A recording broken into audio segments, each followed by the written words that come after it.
Hello, good morning all. You can register there and you can sit from your place, right? We welcome you all to the webinar series organized jointly by IPPO, NRDC and TIE. I hope everybody is doing safe and fine at their respective places. And whether you're an entrepreneur or an aspiring IP professional, there is a need for awareness regarding the intellectual property rights. So IPPO is a platform to entrepreneurs for various IP-related activities and boosting networking and implementation, as well as increase the awareness. So I have with me Ms. Piali from Thai. I would request her to say a couple of lines about Thai, and after that we will be taking over to and introducing the speaker. So Piali, over to you. Thank you, Angela, and good morning, everyone. TIE, as you may be aware, the Indus Entrepreneurs, it was established by some successful entrepreneurs in Silicon Valley almost 3 decades back. And the main objective of TIE is actually fostering entrepreneurship, which means doing a lot of activities around mentoring, nurturing, knowledge sharing and helping startups, entrepreneurs, and now it's almost in the entire journey of an entrepreneur, where in some way or the other, TIE is able to sort of guide them or direct them. We have a chapter in Ahmedabad, besides more than 61 chapters across the world in 12 countries. Ahmedabad is also quite a vibrant chapter, and we do a lot of activities helping these startups. So I would request if there is anybody attending today who might need any help that I can do for them, you're most welcome. And you can, of course, write to me and we can sort of see how we can, reach out to you and help you. Thank you. Thank you, Piali. I would now introduce the speaker from NRDC. NRDC was established by the Government of India with the primary objective to promote, develop, and commercialize the technologies, know-how, inventions, patents, processes emanating from various national R&D institutes and universities. So today we have from there Dr. H. Purushottamji. He is the chairman and the managing director at NRDC. He's currently holding the position of CMD at NRDC, a central public sector undertaking under the Ministry of Science and Technology, Government of India. Purushottamji is spearheading commercialization of innovative technologies developed by various public funded R&D labs and universities in the country, and contributing significantly to the Startup India and Make in India missions of Government of India. So I heartily welcome Purushottamji on this board of seminars, and we wish to hear a lot of things and innovative things that should help the startups, also considering the intellectual property rights. So we welcome you, sir, and we request you to please be there and take the presentation. Thank you, Angela, and I also thank all my fellow panelists, and I would also like to thank Jatin Bhai for taking this initiative, and I'd also like to thank the entire team behind this to design this program and to implement this program, and getting the required participants. I also would like to thank all the participants who have taken time to listen to my talk, so that whatever little we know, whatever little we are doing in this country to promote intellectual property protection and promotion of startups, promotion of SMEs in this country. So I would like to share in the knowledge economy, knowing each other, the networking, the awareness, they're all very, very important. Your net worth is your network numbers. So this kind of platforms will also help us to build our networks, identify our strategic partners, and identify our other stakeholders who can add value in our businesses or in our programs or in our professional and personal growth. This is a wonderful event, and I thank Jatin and his team for making this happen today. And coming to my today's presentation, I was asked to talk on how do I do that? Are you able to see my presentation? Hello? Not yet, sir. Not yet. Okay. Share.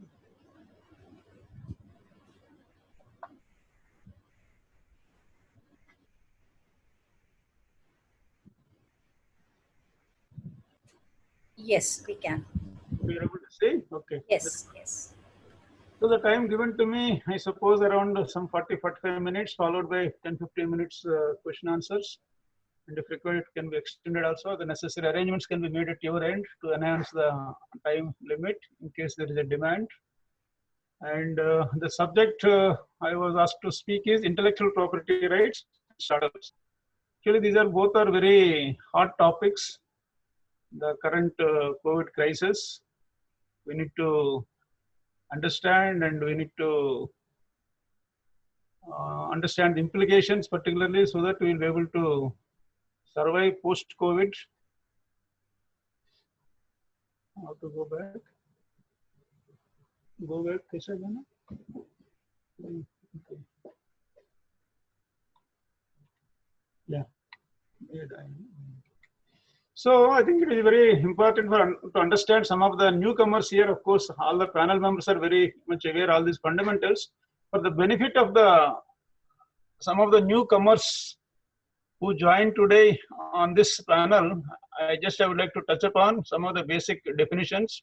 Are you able to hear me, Anjula? Yes, sir. Yes, yeah. sir. Sir, your voice is very much clear. So go ahead, sir. That's good. So it is very essential, very much important to understand some of the basic definitions. What are intellectual property rights? As we all know, intellectual properties are creations of the human mind. So that is why they are named intellect or intellectual properties, because they come from our using our intellect. Whatever we create, they are called intellectual properties. Okay. So these intellectual properties are classified into two types. One is industrial property rights, and the other one is copyrights. Okay. Industrial property rights again are classified into patents, trademarks, industrial designs, integrated circuits and semiconductor devices, new plant variety and farmers' rights, and geographical indicators. So all the startups, particularly who are already in the business or who wanted to become entrepreneurs, they wanted to start their own startups, they should have a clear knowledge about these things. What are patents, what are trademarks, what are industrial designs, what are integrated circuits, new plant varieties, GIs, and how they help in their businesses.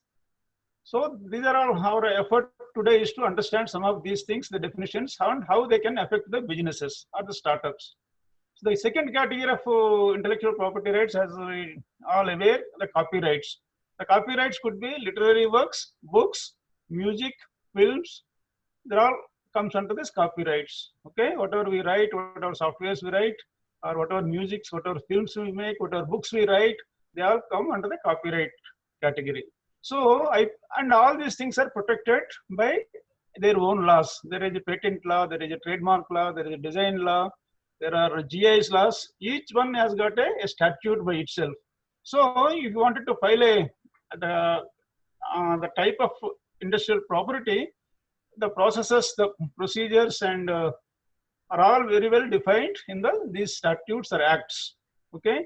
Why IP is important? IP protection is critical for fostering innovation or to reap the full benefits of the invention. This is very, very important. You have invented something, if you wanted to get its benefit and if you want to take the innovation to the society, the IP protection is very, very important, because this is the driving force for any business to leverage the benefits from the invention. Though if you don't have a IP protection, you will not get that kind of a security, you will not get that kind of a recognition, you will not that kind of a valuation. There are so many things which we are going to talk. So what is IP? Basically, IP or IP protection is nothing but getting exclusive rights given by the government.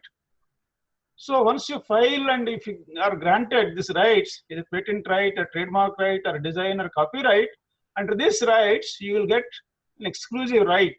So exclusive right in the sense, if you get this right, you alone are the authorized owners or a monopoly owners of that technology or that design.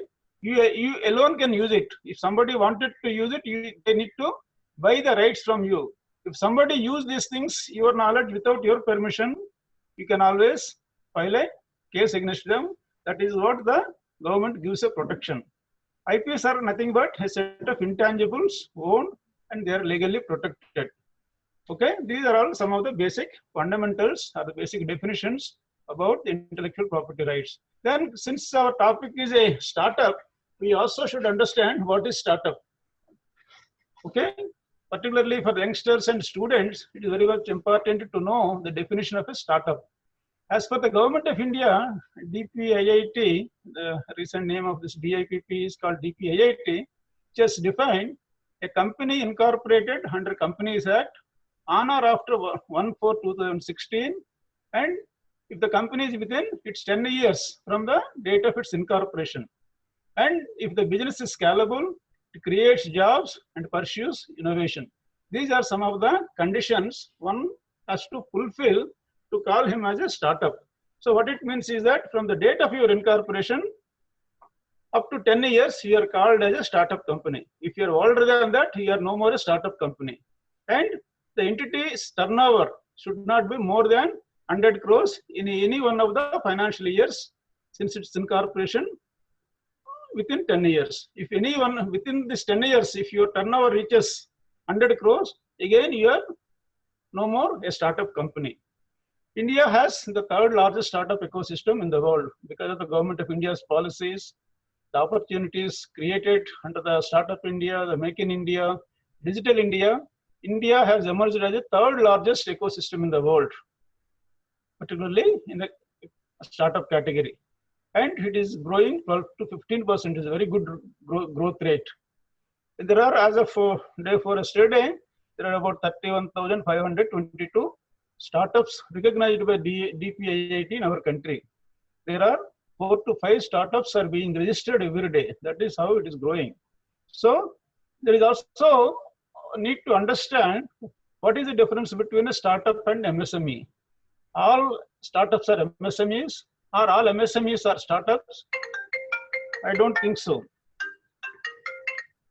Because each one has its own definition. You see, if you look at startup, the startup definition is it should be less than 10 years from date of incorporation. Its turnover should not be more than 100 crores. If you look at MSME, the definition for MSME is based on the capital investment made in the plant and machinery. But I think up to some point, all startups can be MSMEs, or all MSMEs can be startups within their ceilings or within the limits what they have prescribed for each of these things. I think Jatin would be able to elaborate more on this when some questions arises on this, because it is also very important to understand startups and the difference between startups and MSMEs. Because a lot of schemes are being prepared by Government of India to promote startups, and there are a lot of schemes are prepared by Government of India to promote MSMEs. Why not? Only one scheme for all of them. It is not happening. So this is another a policy gap or intervention I think we need to address. Okay. Next, if you see why we should promote startups. This is very, very important. You see, startups are the engines for economic growth, and also they are ideal vehicles for bringing innovation to market. If you want to bring innovations to the market, the startups are the vehicles, successful vehicles that has been established across the globe. If you look at the Silicon Valley, the US ecosystem, why the innovation is thriving there, it is because of the startup ecosystem there. Because the startups are very, very important for any country to achieve its socio-economic development goals or even our SDGs.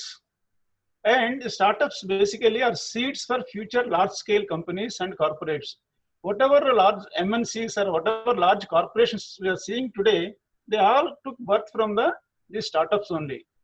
Initially, they are all only startups. Now they have grown and matured and expanded, and they have become corporates. The advantage with startups is that they have got a flexibility, ability to quickly and efficiently adopt innovations. So that is a major strength for the startups. Because of this flexibility, ability to quickly and efficiently adopt innovations, everybody is interested to strengthen, to promote startups.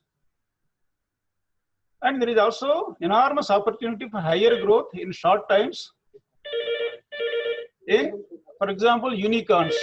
So in the world, there are so many hundreds of unicorns. I think India has got around some 26 unicorns as of now. All these unicorns are their origins from the startups. So the startups really provide that kind of an opportunity to achieve such a faster growth, and they can become unicorns. Unicorn means, most of you are aware, a company valued at $1 billion, okay, is called unicorn. So like that in our India, so far I think around 26 or 28 unicorns are there, and all these unicorns have evolved over the last 6 to 8 years time. So that is the beauty of these startups. A startup can become a unicorn very fast, but in olden days, it used to take a lot of time to get a company valued $1 billion. But the current generation, the current generation of startups are very lucky. They can create wealth very fast. And startups also promote inclusive growth. That is also another biggest advantage for any government. All governments want inclusive growth so that entire society gets benefited. The startups or SMEs are really promotes that kind of a inclusive growth. MSMEs and startups contributes to around 29% of GDP, 44% of exports, and employment opportunities to about 11 crore people in our country. So that is how the importance of startups and MSMEs in our country. Though it is all very rosy picture, but they also face several challenges like access to innovative technologies in case of startups. The validation of their idea, validation of this technology is a big challenge. Okay, then access to finance, trained manpower, intellectual property issues. These are all major challenges for both the startups and MSMEs. Of course, government has been a great supporter to MSMEs and startups. Lot of schemes, lot of promotional schemes, lot of support is being provided by both the central governments as well as state governments. And most of you are aware, the state of Gujarat emerged as number 1 in the startup ecosystem, I think in 2018 rankings. So because this is all because of the state leveraging the central government schemes by the state so effectively, and Gujarat has been doing it so well. So that is why it is, because of course, the ease of doing business is also, I think, very, very important. Gujarat is known for it. Under the leadership of Prime Minister Modi, all the systems are in place, and the entire world is looking towards Gujarat to invest because of the systems, because of the transparency, because of the infrastructure. There are so many other factors. Okay, startups, MSMEs, of course, are passing through critical times due to COVID-19. The challenges like liquidity, receivables, disruption in supply chains, decline demand. These are all the major challenges that COVID-19 has brought. Because of this, the new norms are going to be evolved. I think the way we live, the way we conduct our businesses are all going to be changed after COVID. We don't know how long we have to face this problem. There's no permanent solution. No vaccine has been developed so far. So a lot of uncertainties. We are in the VUCA world really. If you look at the importance of IP in business, this is very, very important for all of us to understand why IP is so important in the business, because protecting and use of IPs brings economic growth and development for the governments, for the countries. And IP enabled startups or businesses can create much greater wealth, create more jobs, improves quality of life, purchasing power, and overall GDP. And business performance is directly proportional to the IP capability. This has been established in many countries. Of course, not many studies are being done in our country to establish the relation between IP capability of a firm or of a country and its business or GDP, but many countries it has been done. IP promotes FDI, Make in India. We are all aware of this. And if you look at some of these high value companies, 85% of the market capitalization of the major companies lies in the intangible assets like IPs. If you look at Microsoft, for example, about 95% of their assets, the valuation of the company has come from its IP assets or intangible assets. So it's very, very important to understand in the beginning of creation of a venture and giving more importance for the IPs. IP oils the economy and has multiplier effect, what we have seen above. In the brick and mortar economy, men, material, capital created wealth, whereas in the knowledge economy, the ideas, innovations, which are protected through intellectual property rights, are the backbone of sustainable economic growth. And I was talking to someone the other day, and they were saying, even the biggest e-marketplace, Amazon, they don't sell any product which is not protected through any one of these IPs, like the trademark or copyright, or it should have a IP protection. It should have a brand. Then only they will market all these products through the e-marketplace. So IP is very, very important, but unfortunately, in our country, we have not yet realized the importance of IP, and we are not able to leverage the benefits of IP in our country. So IP and innovations are also helping in combating COVID-19 challenges globally. Now, if you look at the way the innovations, the research is being done to address the COVID-19 challenges are phenomenal. A lot of IPs are being created. More than 100 companies are working to develop a vaccine for this COVID-19.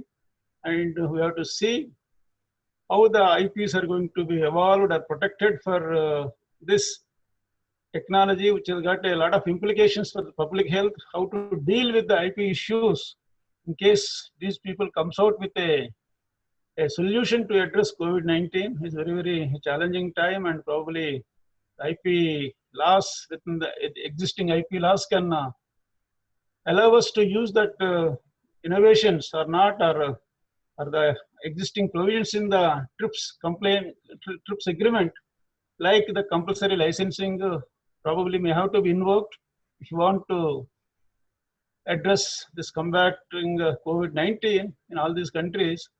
The IP owners may not allow us to use that kind of innovations without paying a substantial money for using that IP. But again, it is related to the public health. So governments, the sovereign governments have got a right to grant compulsory licenses that may create a lot of chaos in the ecosystem. We need to see how it is going to evolve once a solution comes for combating COVID-19.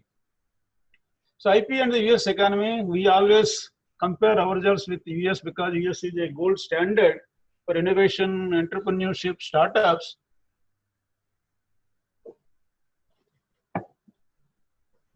And there was a study conducted by USPTO in 2016 to understand what is the kind of impact IP made in the US economy.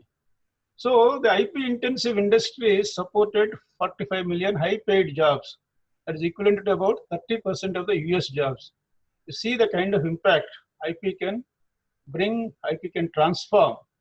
Around 30% of the US jobs have been brought by these IP intensive industries.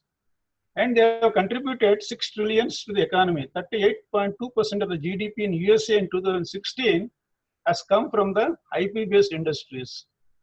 And it's also another interesting observation, without trademark or a brand registration, that's what I mentioned, even Amazon doesn't sell any product from the e-marketplace. The startups MSMEs earn 32% more in revenue compared to the counterparts who are not having IPs. This is very clearly, it has been established. If you have a product or a technology or a service based on IP, you can sell your product or a service at a premium, that is around 32%. So that is how IP is monetized. Okay, IP is a truly intellectual currency, helping to promote economic growth, company competitiveness, and innovation worldwide. These are all some of the key points, key takeaways how IP benefits the economy. And now, this is also very interesting phenomena what is happening now. It is also important to understand the innovation, the reverse innovation, and the role of IPRs. So what right now what is happening in our India, we follow the path of innovation. So in the innovation, what happens is we visualize the problem. This is the kind of problem which is going to come in the time to come, and we develop a solution for that. Then we look for a company startup who can buy this technology to solve that problem. That is the conventional linear process of innovation. Okay, what we do in that? We identify the problem and develop a solution and look for a customer. That is the conventional path. So in this conventional innovation process, technology transfer is needed because you developed a solution and you are looking for a buyer of that solution. So what is technology transfer? Technology transfer is nothing but selling your technology or innovative solution to an entrepreneur or a startup company or a large company who will adopt this technology. So that is the process, what we call it a technology transfer.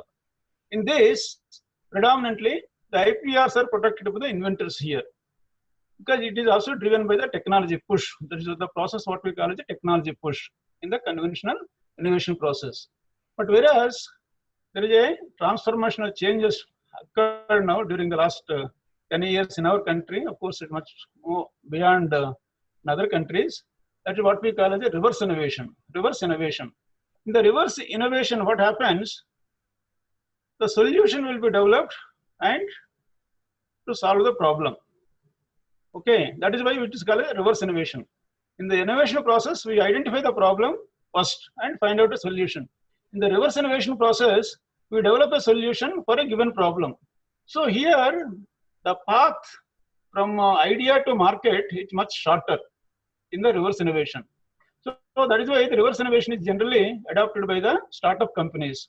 But here, the IPRs have to be protected by the startups, because you are the idea owner, you are the idea creator, you are the owner of developing a solution based on your idea to solve that problem. So it is very, very important for startup companies to have a thorough knowledge about intellectual property rights. In the conventional process, the research labs, the universities who have got more resources, more capabilities, more knowledge, they used to take care of IPRs. But whereas as a startup company, the onus lies on you to protect your intellectual property right. And this process we also call it as the market pull. In technology commercialization, these are the two forces basically push. One is either a technology push, that means a technology is developed assuming that it is going to solve the future problem. But whereas in the market pull, the problem is known and solution we are trying to develop in a much shorter life cycle. So that is why the need comes from the society or the entrepreneur. So that is why it is called a market pull. So why IP protection is essential for startups? This is very, very important. The topic for today's discussion is IP and startups. So it is very important to understand why IP protection is essential for startups. Because as most of us are aware, who are in this business, IP gives competitive advantage. This is the biggest advantage, biggest benefit to the startup companies. If you have a patented or a protected IP protected technology, you will get a biggest advantage because you will get exclusive rights for a certain period of time on that knowledge, on that technology. So if you have a patented technology, no one can come with a similar kind of product or a service. So that gives you an exclusive right. So that is the biggest advantage for any startup. And if you have a patented technology or a protected IP protected product or a service, it improves your valuation. See, when you start a business, you can't bring the entire money required to scale up your business to reach the local markets or the global markets. You need money. So when you want to raise the money, either from a bank or from a VCs or a private equity players, they give highest priority if you have a IP protected in your business. The technology or the service what you are trying to bring it to the market, if it has got a IP protection, your valuation of the business will increase. The venture capitalists, the PE players will give high value for your company. So in that process, you can raise more money for doing your business because it attracts investors to make investments because it protects their investor interest. See, if you're investing in a company whose intellectual properties are protected, that gives a security for the investors. Okay, that is the biggest advantage. It also acts as a defensive mechanism against infringement claims from others. This also gives another example or another benefit. If somebody tells you have copied my product, you can always show that government has granted a patent to me, has given an intellectual property protection to my idea, to my product, to my design, so that will help you as a defensive mechanism. I think Mr. Dr. Shahu will going to share some of the examples how we helped many of the startup companies in protecting their IPs when they were sued by other companies, how our IP has helped them to overcome such kind of infringement suits. Provides new revenue streams through licensing, franchising, or sale.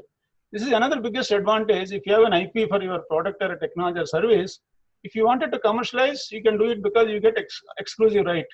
If you're not in a position to exploit it, you can also license this IP to others. You can also franchise it. You can also sell it. So these are all some of the benefits. IP is must for exporting products to developed economies.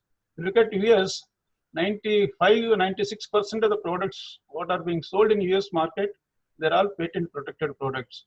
So such kind of economies, if you don't have a patent, generally they don't allow also to export. So if you have a patent, that will also help you in exports and increase in negotiating power. If you have a patent, it will also help you to negotiate when you are going for joint ventures or a cross licenses. So these are all the major benefits if you have a protected IP in your businesses or in your startups. Okay, there is also a very strong correlation between IPRs and GDP. So that's what in my initial slide I mentioned. The countries who have got more patents or have more capabilities, their economies are much stronger. Okay, this is what the correlation shown here. Of course, China and USA are the major countries who have got strongest IP protection in their countries.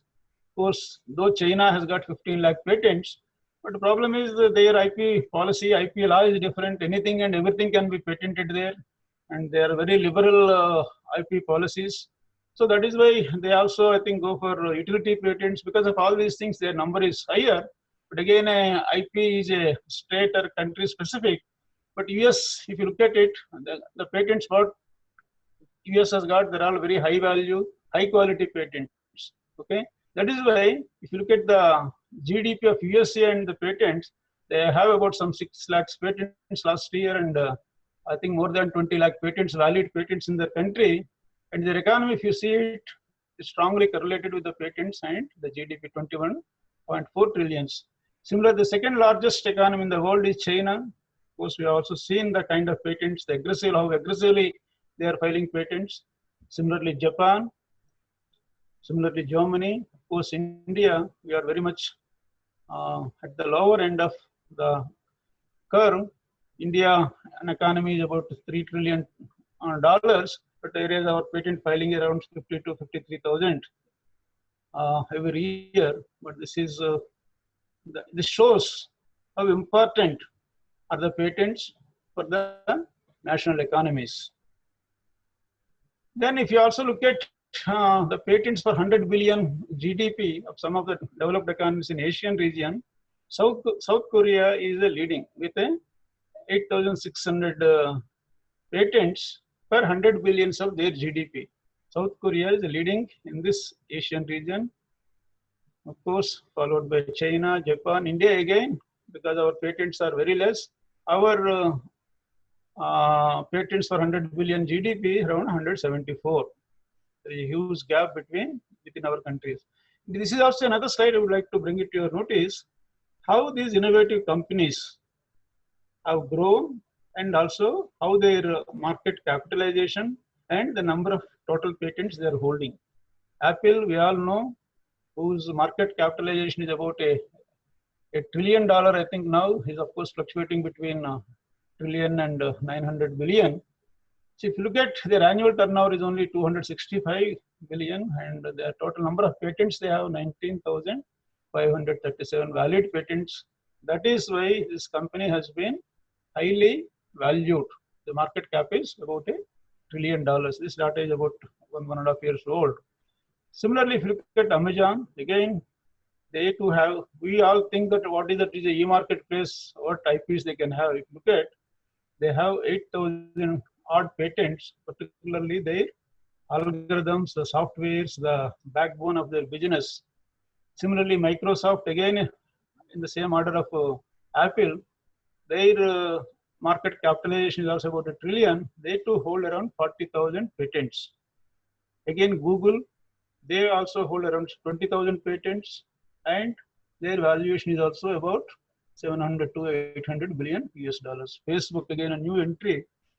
Look at how fast it has become a so powerful company, which also holds around some 4,000 patents. So the point I would like to convey to you is that there is a strong relation between the intellectual property you own, you implement, and the value you create for your company in the market.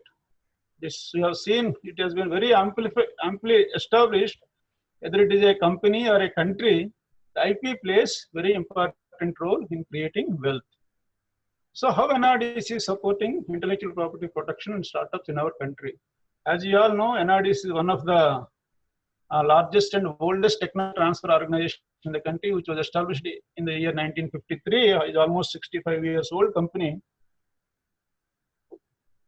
And NRDC was a pioneer in technology transfer.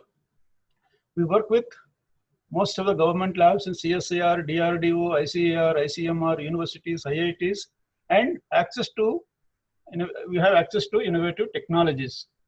Okay, NRDC has a technology bank of more than 3,000 innovative technologies in almost all areas like agriculture, food, engineering, biotech, healthcare, and any new entrepreneur or a startup or MSME, they can pick up these new technologies, which are, most of them are proof of concept established. Some of them are bench scale, some of them are pilot scale. And most of these technologies, what we are transferring, their IP has also already been protected by these institutions. So you don't have to reinvent the wheel. And this is the time you should not lose resources, you should not lose time. So better to use all the technologies available with institution like NRDC. Okay, we've also partnered with Ministry of Defense to establish a intellectual property facilitation cell in Directorate General of Quality Assurance. This is a very recent initiative, and Ministry of Defense has asked us to establish IPFC cell. We have established it. 2 of our people are working there. We are also going to offer IP online course in collaboration with Indian Institute of Kharagpur to all the defense PSUs and defense establishments in the country under this agreement. We have also opened 11 university innovation facilitation centers across the country, and we have also got funding from MSME to set up 2 IPFCs. One which is working at Visakhapatnam very actively, which is headed by Dr. Shahu there. Then we are also organizing IPR awareness programs, IPR training programs across the country. Every year, 15-20 programs we do this. And we also established UN WIPO Technology Innovation Support Center supported by the UN WIPO at NRDC IPFC Visakhapatnam. NRDC has already transferred about 5,000 technologies in different sectors, particularly to MSMEs and startups. There are many examples we can discuss later. NRDC also files patents free of cost for startups. This is a major service we are offering. We have also empaneled around some 28 patent attorney companies with us. So whatever patents we file, we do initially the patentability study, whether they can be patented or not. Once we find they are patentable, we transfer all these applications to our patent attorneys. They file on our behalf, and we file free of cost for startups and academic institutions. So far, we have filed more than 2,000 patents in India. NRDC has also launched an angel fund to invest in startups. This is also a big push for the startups. We have invested in the past in about 4 to 8 companies. And in one company recently, we exited at a 15x of our investment. That is, most of you might be aware, the Unifor, which is a company supported by NRDC about 5-6 years ago, or 7-8 years ago, and we exited from that company 2 years back. NRDC established incubation center at its headquarters to promote startup companies. NRDC also partnered with Indian Oil Corporation. This is a major initiative of the recent times. We partnered with Indian Oil Corporation. They have created a startup fund. Every call they are giving 30 crores. So far, 2 calls we have completed. 60 crores we have already invested in 24 startups across the country.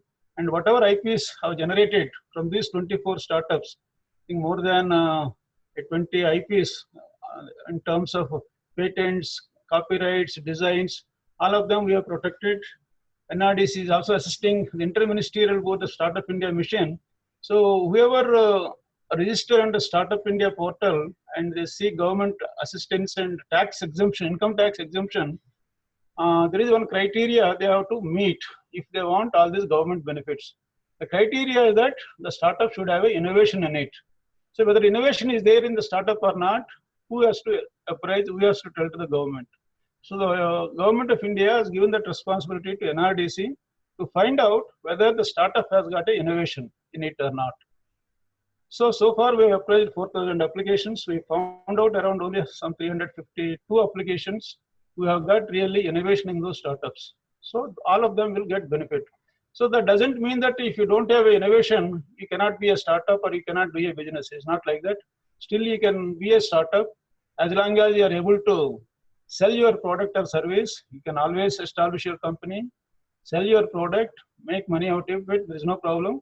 But if you want only some government exemptions, benefits like income tax, access to the fund what government of India has created, 10,000 crores fund of fund. And there are many other benefits government of India is giving for startups. If you want to get those benefits, they should have an innovation in it. It should be scalable. It should be able to create wealth, employment opportunities. There are so many conditions they have to fulfill. So we evaluate all of them and tell to the government.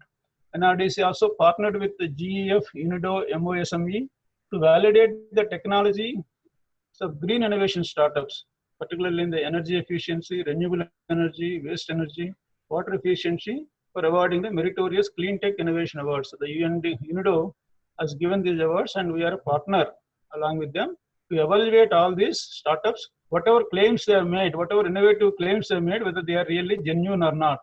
So our teams visited all the startup companies, evaluated at the site the claims what they have made in their proposals, and we validated and given our report to UNIDO, MSME, GEF.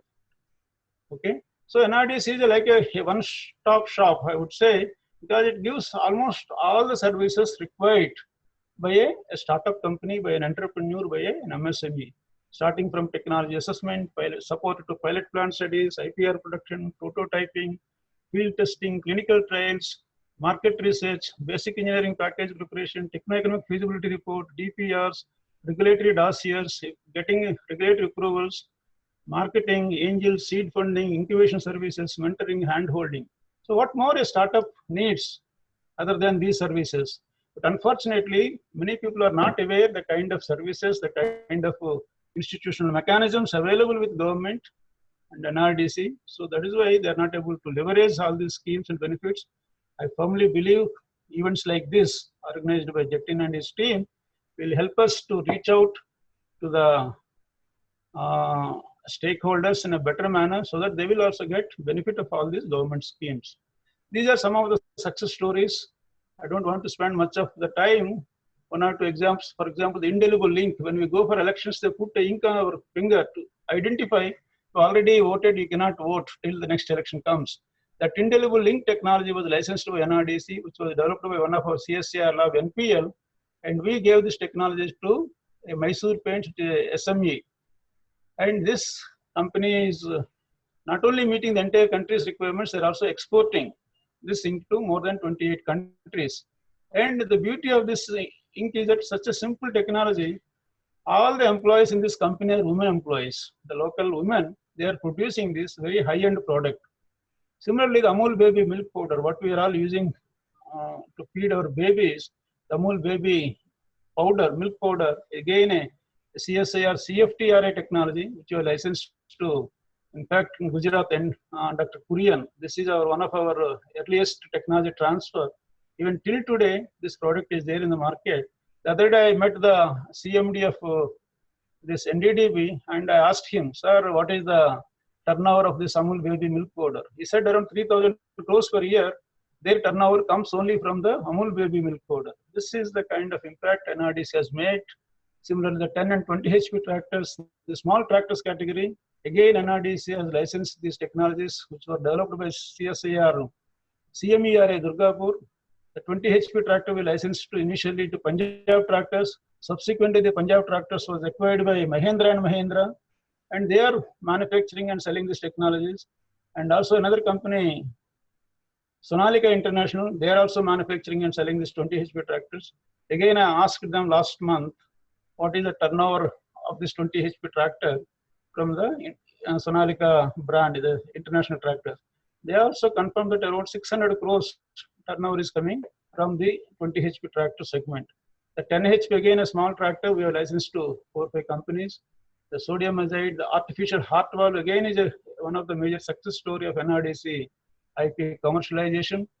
This technology, Sri Chitra Institute has developed this. We licensed it to TTK Healthcare, this one as well as the blood bag technology. And they know for transporting blood, we use the bags.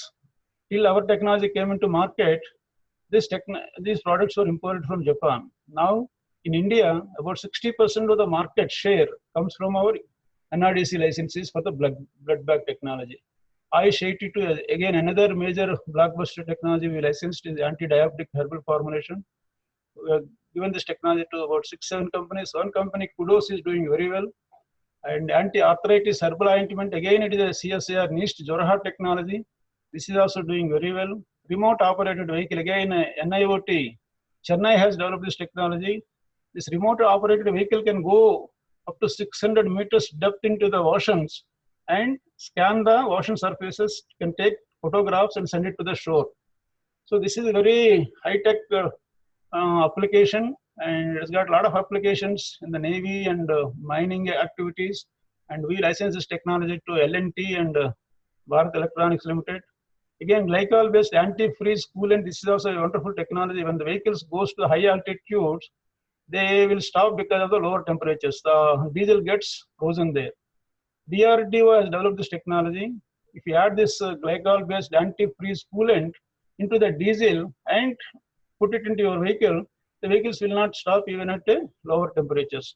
This technology we licensed to more than 15 companies. Microbial quality test kit for drinking water. Again, all the municipalities who are supplying water to the society public, they use this kit to test whether the water what they are supplying, what they are buying is fit for drinking or not. Like that, invert sugar, liposomal amphotericin, again is a fungicide for Kala-Azar disease. This also we licensed very successfully. BTA larvicide for controlling the larva, mosquito larva. We licensed this technology to more than 20 companies, which was developed by ICMR Pondicherry. Solar power trees, potassium humate, again very good technology for soil conditioning. Naivalil Lignite Corporation has developed this. Hydrogel, another beautiful technology which was developed by ICAR, IARI. The beauty of this technology is that it absorbs 500% of its weight water. And when you throw this gel, hydrogel into the soil and give one irrigation, it absorbs and retains the water. When there is a need for water by the plant, it releases and protects the crop. So it is a wonderful technology. It has got enormous applications in the agriculture sector, particularly where the agriculture is depending upon rainfed irrigation. So this is a beautiful technology we licensed to Reliance Industries, Carborundum Universal, Rhesus particle board, Spirulina algae, again is a very beautiful technology. Even it's a good immune booster, the Spirulina algae, which has got a lot of iron and a lot of vitamins, minerals, and people are using the Spirulina based products to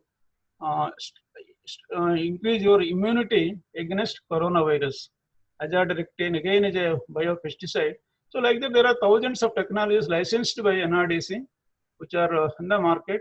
So now let us also try to understand another 1 or 2 minutes about the COVID challenges for startups. So COVID really has transformed our way of life, our way of doing business. Everybody, now we are at lockdown, we can't go out. So all the workforce who are helping are working with the startups. There is a breakup and we are not able to support them. Funding is another major issue. Liquidity, the valuations have fallen down like anything. The operations were disrupted. Supply chains were broken. No network events, no road shows. For any startup, the road shows, the business deals, the meetings are the backbone.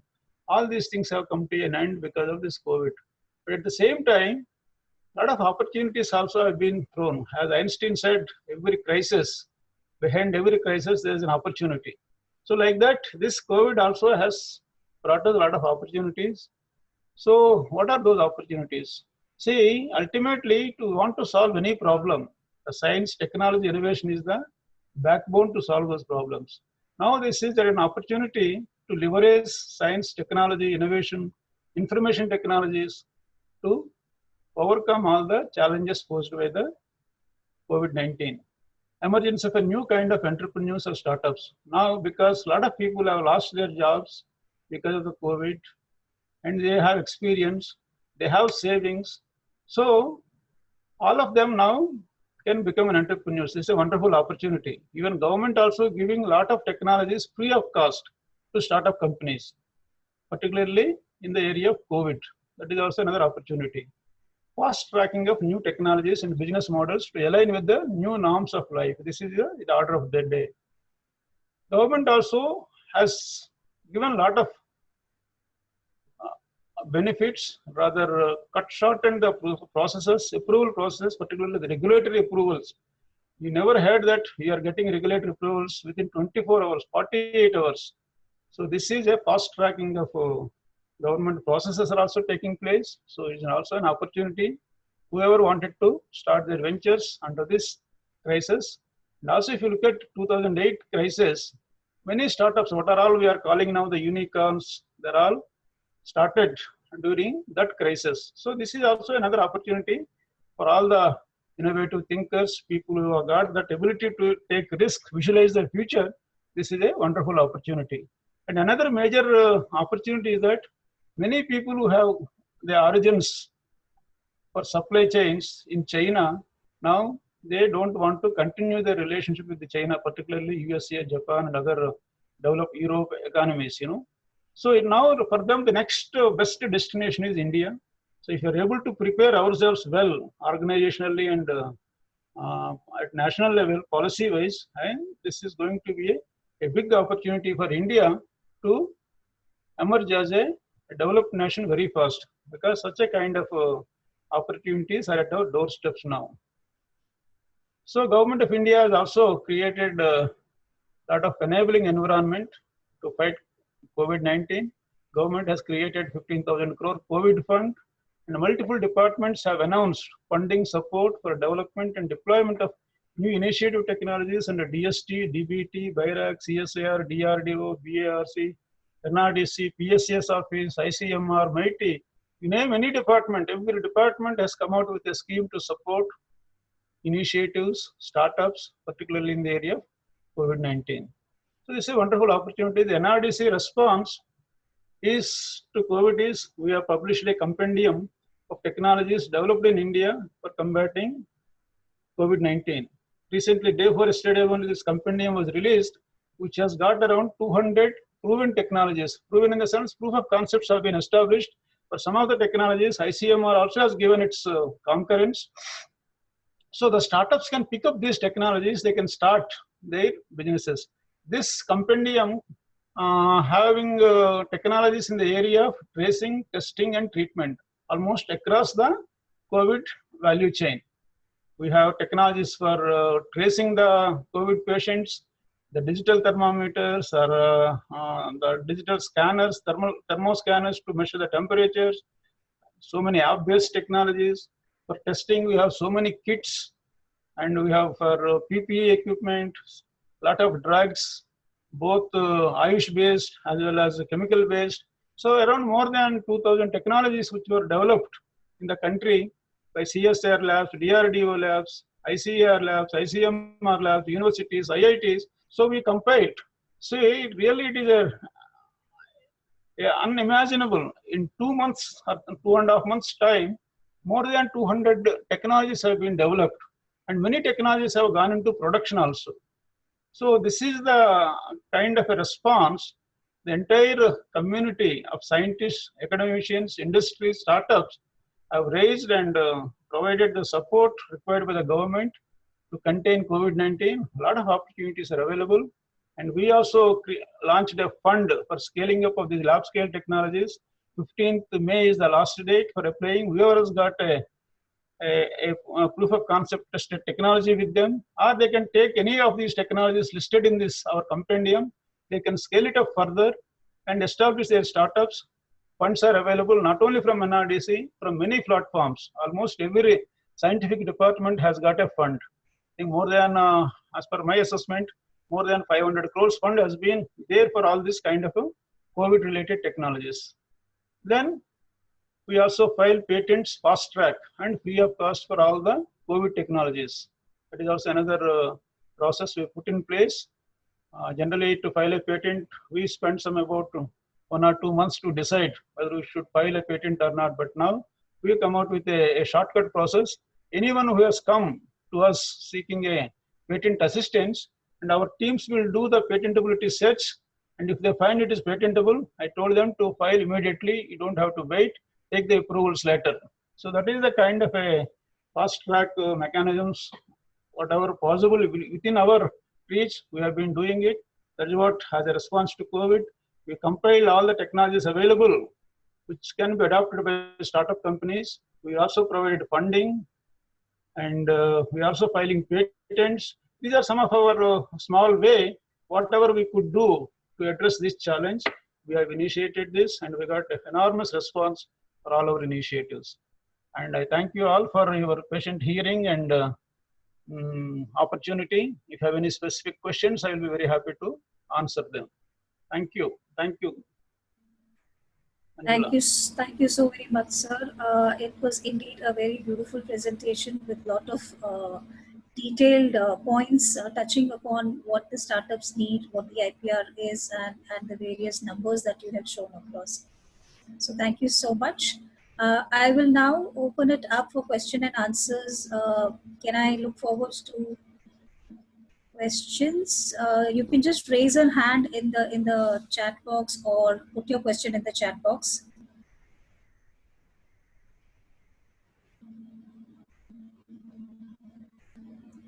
There's one thing which has come very long information, sir. It reads from Arul. I'm Arul from Music Master Chennai, and we build platforms for teaching music online. Give the process of how to patent the software. We have been advised that patent cannot be done in India for software. Only for hardware we can file an application. However, our understanding from a few of the lawyers is that it needed to be tied up with the hardware. So if we have server or client application doing some process that can be patented, can you please elaborate? Because we run our online music teaching using our inbuilt platform, can this be patented? Yeah, I think the answer is there in the question itself. Yeah, it's a very lengthy thing that he has mentioned. Arul, I'm sure you would have received your answer as well. Okay, we'll take up the next question. Can I see a raise of hands?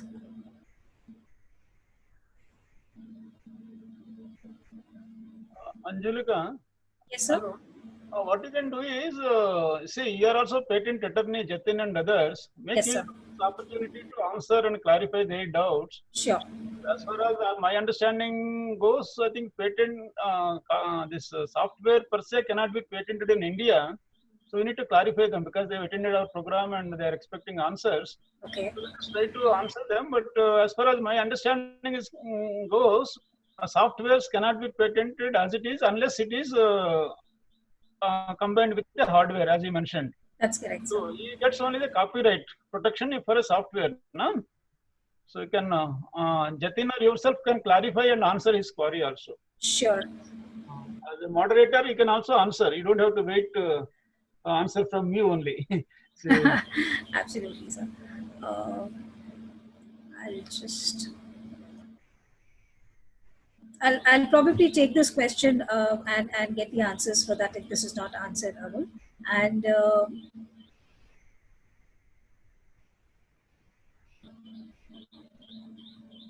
right. There's another question.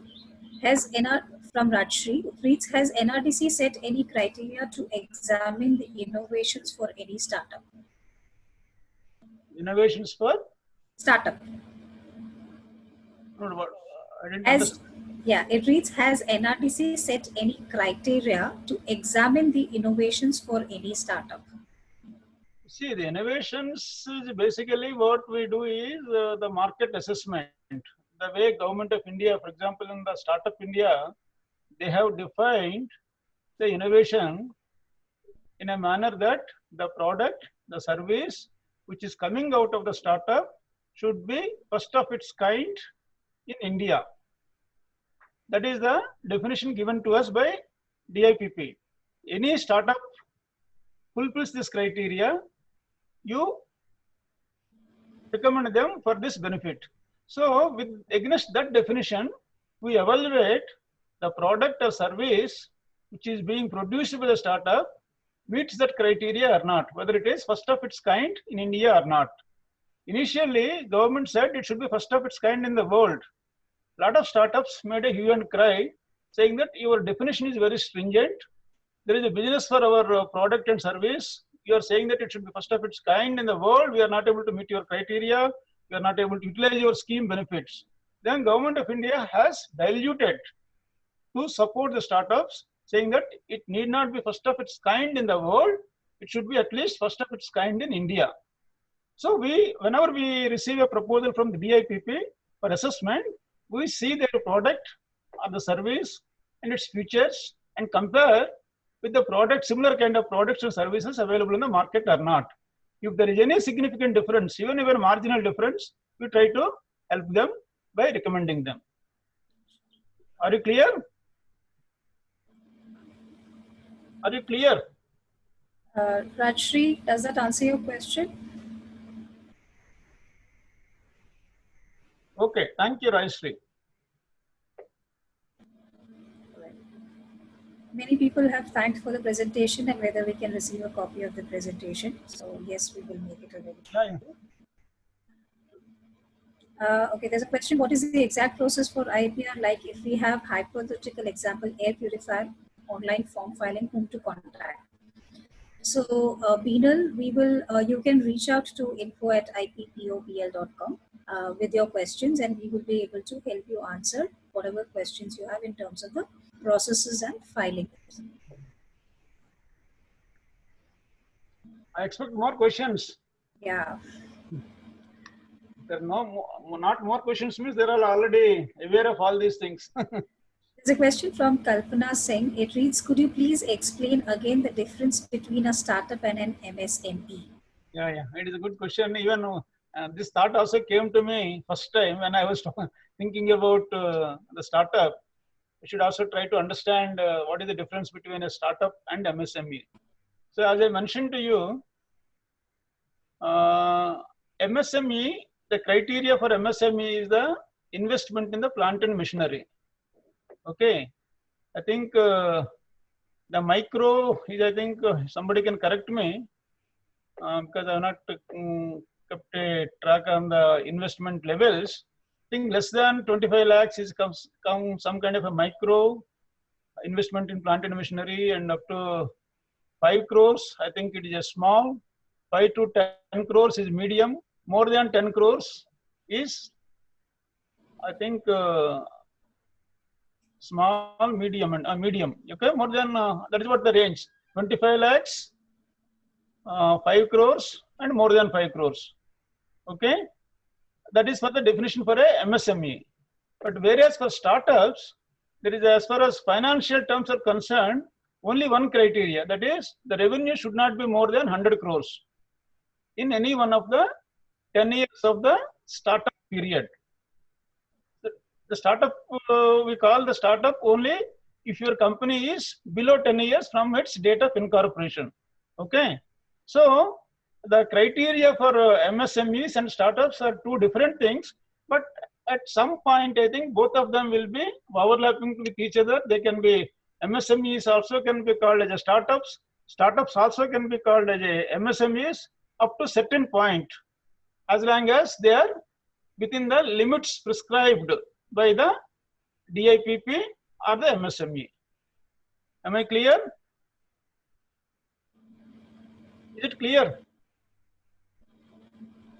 Yes, I think you have answered that question. Yeah. There's another question. It reads, I am a startup with some theoretical concepts, but don't have a lab to carry out the necessary research. These will be our first-time combinations if they are successful. Can NRDC help in this case, putting us in touch with the lab? Yeah, we can help you in connecting to the lab, but we cannot provide any support for basic research. We provide support only for towards the commercialization attempt. If you have already established a proof of concept, you need to produce a prototype, you need to validate the prototype in the field, you need to get a regulatory approvals, you need to scale up the process. Only those activities NRDC fund, but we will not fund for doing any basic research. For doing basic research, for testing your concepts, there are many other funds are available in other ministries, other departments like DST, DBT. So those agencies, he can approach. Thank you, sir. There's one question which reads, what is the process for startups to apply for IP and how much time does NRDC take to grant a patent? See, grant a patent, as I told you, if it is in the COVID, because now we wanted to encourage COVID patents, because recently we carried out a patent analysis in the area of COVID from India and rest of the world. We found no Indian patent has been filed so far, or rather published so far. So to support the COVID patents, we have shortened our process.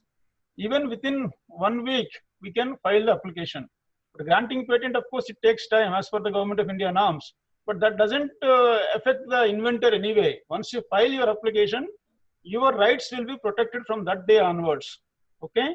So we take hardly a week's time for filing patent in case of COVID. Or if it is even startup also, we do that even within 1 week. Both of them we file free of cost. If it is for established companies, we do under consultancy mode. That is also within 1 week or 10 days we can file the patent. But where people are looking for academic institutions free of cost filing patent, that takes some time because it has to be evaluated by IPR committee. If the committee satisfies that yes, this is patentable, then we will file that patent. But that takes about 2 months time generally. But because of this COVID time, the meetings are also very difficult to organize. But yesterday we could complete one IPR committee meeting, cleared about some 40 patents. We have evaluated around some 40 applications yesterday. Thank you, sir. Okay, there are certain common questions which revolve around IPR. So one of them reads, are there any courses for patent valuation and commercialization organized by NRDC? Yeah, we also organize some programs, and whatever technologies were licensed, commercialized so far, more than 5,000 technologies. So they are nothing but IP commercialization only. We helped all these agencies, institutions for commercializing their IPs. Okay. If there is any specific requirement, we can organize such kind of training programs in collaboration with the TIE or in collaboration with IPPO. We can join hands and bring all the expertise required. There is no problem. Thank you. Please, can you tell the difference between a design and a patent? I think you are the better person to. So we'll take that up. So designing basically is different from patenting. Patenting has 3 different criteria, and for design, it is the outlook of the product that needs to be, registered. And for patenting, you're supposed to have novel ideas for it to be registered. So these are the basic differences, and of course, there are different things which are involved in that. So that can be separately answered to you if you wish to know more about it. I think they should also know patent is for innovation. Innovation, okay. Novel innovation. Patent is for innovation. Design is for a physical appearance. Appearances. So that is what the fundamental difference.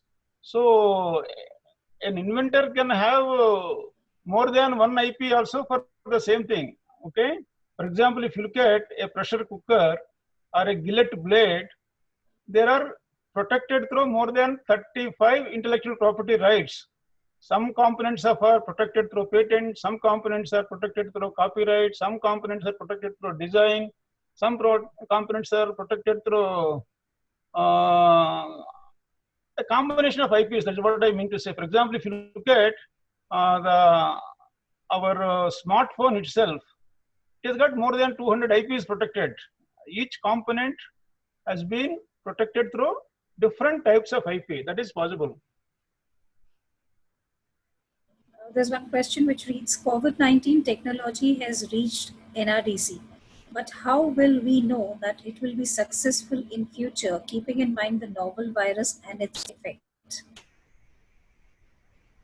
No, I didn't get the question properly. The question is, how will we know that the COVID-19 technology is successful in future, keeping in mind the novel virus and its effect? You see, the COVID-19 is a pandemic. It may disappear after some time. Okay. The products which you built or produce, manufacture, sell, once the COVID disappears, the business will collapse. Okay. So there are two ways of looking at it. One is that you meet the immediate requirement of COVID with these technologies. And if the COVID disappears, you try to tweak those products so that they can be met the other requirements. For example, masks are there. Okay. Masks are very much in demand now. Sanitizers are there. They are very much in demand now. But I think anyway, this post-COVID, the new norms of life are being established. I don't think we are not going to leave sanitizing our hands even after COVID goes also. Okay. So that culture has been brought into our life. So there will be always a demand, but wherever there is a demand has fallen, as a startup, you should be able to adapt to the new changes, bring in new products, and utilize the plant and machinery what we established, and tweak the products in such a manner that they meet all the time the market requirements. For example, masks are there. See, masks can be made different types. If you have a manufacturing facility for N95 mask, so N95 masks, they're always in demand in hospitals and other places. You need to look for even export opportunities. So once you have this kind of a technology in your hand, you can constantly innovate, modify, tweak it, and develop a product which meets the demand in the market. So that is why for the startups, the product market, that match is very, very important. Okay. As long as you're able to have that kind of a product market fit, you will be a successful startup company. That is what my answer to his question. There's one question which reads, is startup definition according to Patent Act different from startup definition of DIPP? What is that? One is DIPP, other one is? Patent Act. Patent Act doesn't define a startup. Patent Act only define what is patent. Okay. And what are the rights you get. And it has got only that definition of patentability, which is novelty, inventive step, and applicable industrial application. These are only the criteria as per the Patent Act, but the Patent Act doesn't talk about startup. If I am wrong, you please correct me. I think that's correct, sir. What you said is absolutely correct. There's one question which reads, do we need a registered company / logo or a product name to apply for IPR, or just the thought can be registered? Yeah, I think again you would be the better person, but the thought can be registered only as a provisional application. So within you can register your idea as a provisional application, but within 1 year or 12 months of the, I think Patent Act gives, within 1 year you have to come out with your claims and full complete specifications. If you are not able to file a complete specification within 1 year, your provisional application will be lapsed automatically. Am I right? If you can also substantiate. Yeah, I would just like to add in here that when you're talking about logos and the product name or a company, I think they will fall under the trademarks. And the idea behind the trademark need to have a product for it to fall under the patent. So I hope that question Yeah, answers you. very good. Sure. There's another one question which reads, how much does IP cost for a B2B and B2C startups? I don't think the IP and B2B or B2C has got any relation. The government fixes the prices for a patent. If it is an individual, some price. If it is a company, some price. If you file as an individual, the cost is X. If you file a patent as a company, I think it is a 4 or 5 times X. Please clarify to him. Sure, I'll look into that. So, all right. I'll read the next question. It reads, in healthcare, is it possible to get a process patent for an extract? Yes, it's possible. Yes. Okay. Can we patent our thoughts or a system of any kind, like education system, life system, I think, or more like that? So as we discussed, the definition of patent is very different.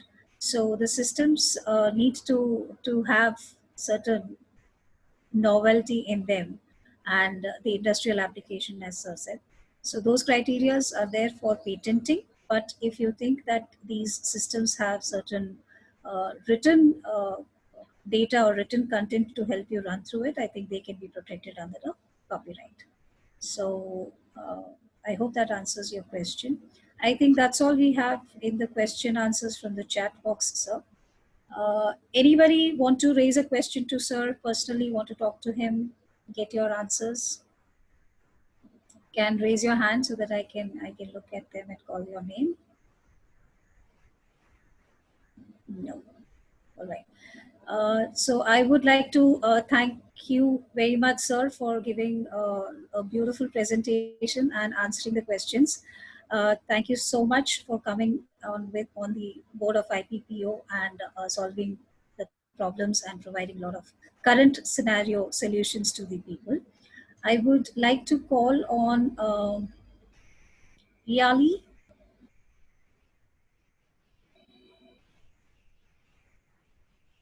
Yali, are you there?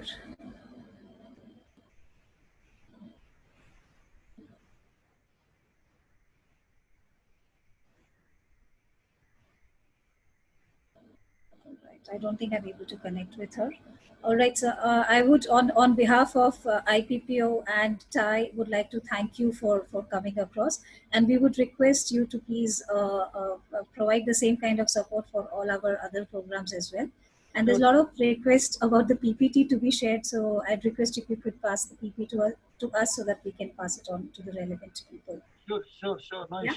So thank you very much for your time, and we look forward to having another session with NRDC and TIE on the 14th, where Mr. Sahu will be talking about the technology transfers. So thank you, sir, and thank you for providing your time, and please take care of yourself and your health amidst this COVID situations that everybody is kind of facing.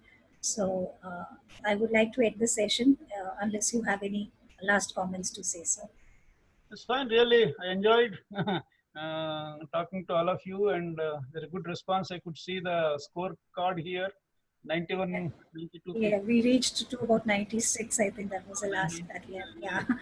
So thank you, sir. And a lot of thank you messages. I think it was a very interesting presentation. Many people have understood the various differences that you have tried to bring upon. So a lot of thank you messages again for you, sir. And we look forward to working with you further for other sessions. Yeah, we've got a lot of synergies between us. We should leverage them for the benefit of our mutual growth, visibility, and contribution to the society. Sure, sir. Thank you, sir. Thank you. And by now, we will be ending the session officially. So once again, I would thank on behalf of IPPO and TIE and NRDC to all the participants for giving a patient hearing. And we look forward to have you again on the 14th at around 11 o'clock. So the details will be shared. Oh, Piali, I can see you. Are you there? Yeah. Yes. Hi, Piali. So, all right. So we were just looking for you. And I was just trying to thank everybody. Do you have any last comments that you wanted to to pass on, No, please? absolutely. I think you have said it all. It was absolutely informative and insightful. And like we have all decided to have continue with this series with different aspects of the IPR. I think it's going to be extremely beneficial for all our members. And like he sort of explained some time back, whether it's a startup or an MSME, it's going to benefit a lot of Thai members in Gujarat. So thank you so much for this. Yeah, we used to work with Thai Hyderabad, Thai Delhi also. We are in the Right. past, I spoke in several platforms of Thai, Correct. Hyderabad, ISB, and Delhi. Had a Right. Thai, I think we need to strengthen in Gujarat. Yes. In fact, Delhi and Hyderabad are also very mature chapters, and they do a lot of good programs like like this, and has a big reach out as well in all over India. That's good. Look forward to partner with you. More programs in the time to Yeah. come. Thank you. Yes, sir, we will definitely do it. I would like to thank everybody on behalf of IPPO and Jatin Bhai. I think he had to leave because of some emergencies that he had to attend. So on behalf of Jatin Bhai, his team, and IPPO and TAI, so I'd like to thank you, sir. And we look forward to coming again on the 14th. So Thank I'll you. officially end the meeting now. Thank you. Have a great day. Have a great week ahead. Take care. Bye-bye. Thank you, Anjali.